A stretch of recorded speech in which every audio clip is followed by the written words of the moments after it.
पानी का प्रहार देखिए और कारों का कब्रिस्तान देखिए। मई में बरसी बारिश के बाद पानी का बहाव ऐसा था कि ये कारों को घरों के बाहर से उठाकर ले गया और नदी में जाकर फेंक दिया।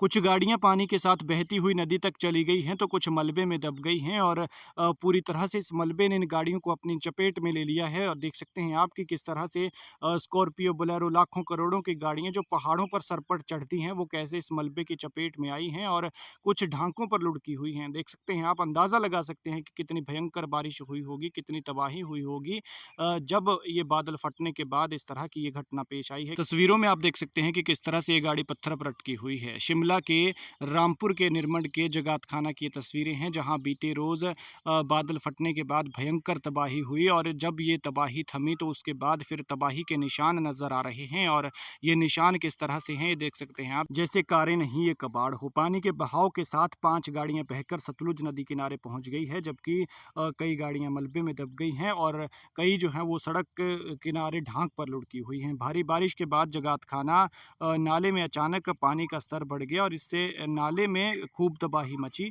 इसके साथ ही भारी बारिश के बाद जगातखाना और आसपास के इलाकों में बिजली आपूर्ति भी बाधित हुई है और एक स्कूल के पास खड़ी गाड़ियों को नुकसान पहुंचा है। साथ ही जगातखाना के पास सड़क पर खड़े वाहनों पर पहाड़ी से मलबा गिरा है और मलबे की चपेट में ये गाड़ियां आ गई हैं। स्थानीय प्रशासन को सिक्का सेरी और होली क्षेत्र में बादल फटने की आशंका है। वहीं रामपुर कॉलेज मैदान के पास एक स्कूल बस पर पेड़ गिर गया है। इसके बाद किन्नौर की ओर जाने वाले वाहनों को झाखड़ी से 5 किलोमीटर पहले ही रोक दिया गया था। लेकिन ये तबाही की तस्वीरें देख सकते हैं आप, बेहद डराने वाली हैं कि मई में ऐसे हालात हैं तो फिर भैया जुलाई अगस्त में क्या होगा। देखिए किस तरह से गाड़ियां दबी हुई हैं और लोग इन्हें निकालने में लगे हुए हैं और एक गाड़ी नाले में बहती हुई आई है जो कि एक पत्थर पर अटक गई है और यहाँ पर 4 गाड़ियाँ साफ-साफ नज़र आ रही हैं कि किस तरह से वो पानी के साथ बही हुई हैं। यहाँ पर सड़क थी लेकिन सड़क थी भी या नहीं कुछ पता नहीं चल पा रहा है क्योंकि पूरी सड़क पर मलबा और बड़े-बड़े पत्थर हैं।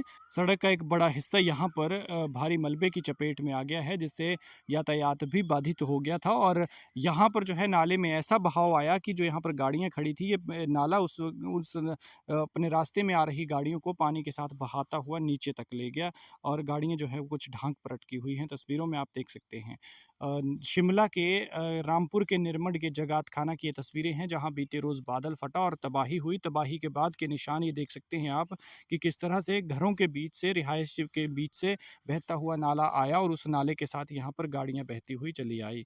ये देखिए क्या स्कॉर्पियो, क्या बोलेरो जो गाड़ियाँ पहाड़ों पर दंदनाती हुई चढ़ती हैं उन गाड़ियों पर इस मलबे ने पूरी तरह से ब्रेक लगा दिया है और पहियों को अपनी चपेट में ले लिया है। ना आगे हिलने की हिम्मत है, ना पीछे हटने की गुंजाइश है। देख सकते हैं आप।